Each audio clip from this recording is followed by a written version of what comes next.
வணக்கம். இன்றைக்கி ஒரு கருவேப்பிலை குழம்பு வச்சிடலாம். வாங்க எப்படி வைக்கிறதுன்னு பார்ப்போம்.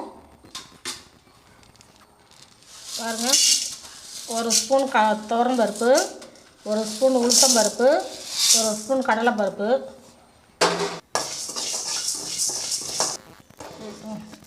இதை நல்லா செவக்க வறுத்துக்கலாம். இது கூடவே ஒரு 2 ஸ்பூன் மல்லி போட்டுக்கலாம். தனியா,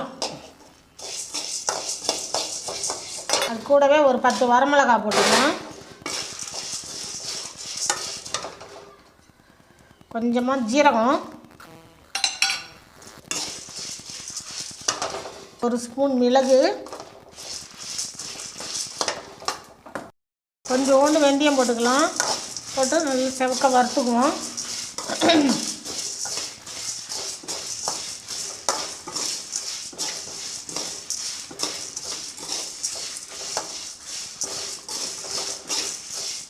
நல்லா வறுபட்டுடுச்சு. எடுத்து எல்லாத்தையும் தட்டில் கொட்டிடலாம். ஒரு 2 பிடி கருவேப்பிலை நல்லா கழுவிட்டு நல்லா உணர வச்சுருக்கிறேன். இதை வறுத்துக்கலாம். சிம்மில் வச்சுக்கிட்டு வறுத்துக்குவோம்.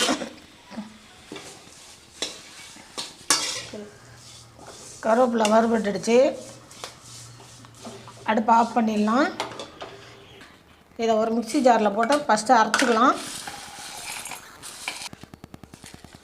அடுத்தது இதையும் போட்டு அரைச்சிக்கிட்டு வந்துடலாம்.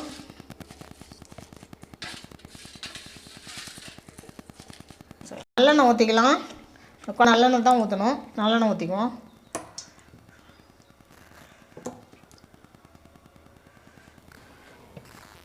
ஒரு ஸ்பூன் வெந்தயம் போட்டுக்கலாம். வெந்தயம் பொரியட்டும்.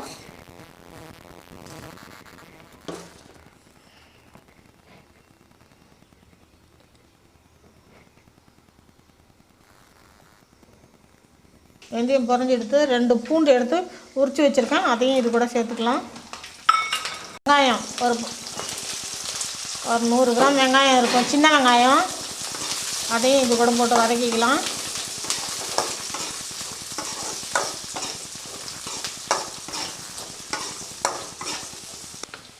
வெங்காயம் வதங்கிறதுக்கு கொஞ்சமாக உப்பு போட்டுக்குவோம். 3 பெரிய சைஸ் தக்காளி எடுத்து வச்சுருக்கேன். இதையும் இது கூட சேர்த்து வதக்கிக்கலாம்.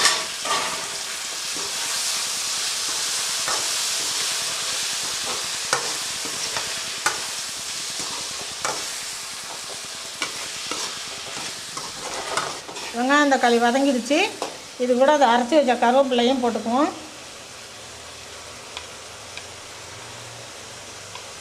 நல்லா வதக்கிக்கலாம்.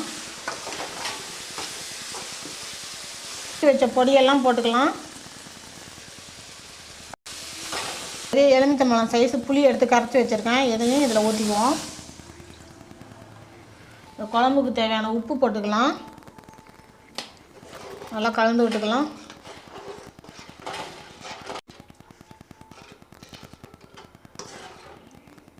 மஞ்சள்தூள் கொஞ்சோண்டு போட்டுக்குவோம். காரம் கொஞ்சம் கம்மியாக இருக்குது. காரத்துக்கு கொஞ்சமாக மிளகாத்தூள் போட்டுக்கலாம்.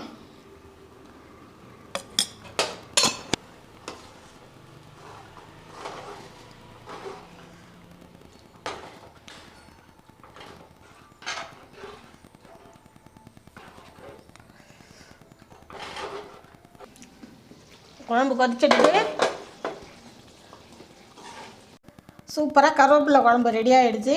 இதே மாதிரி நீங்களும் வச்சு சாப்பிட்டு பாருங்கள். சாப்பிட்டு பார்த்துட்டு எப்படி இருந்துச்சுன்னு கமெண்ட்டில் சொல்லுங்கள். லைக் பண்ணுங்கள், ஷேர் பண்ணுங்கள், சப்ஸ்கிரைப் பண்ணுங்கள்.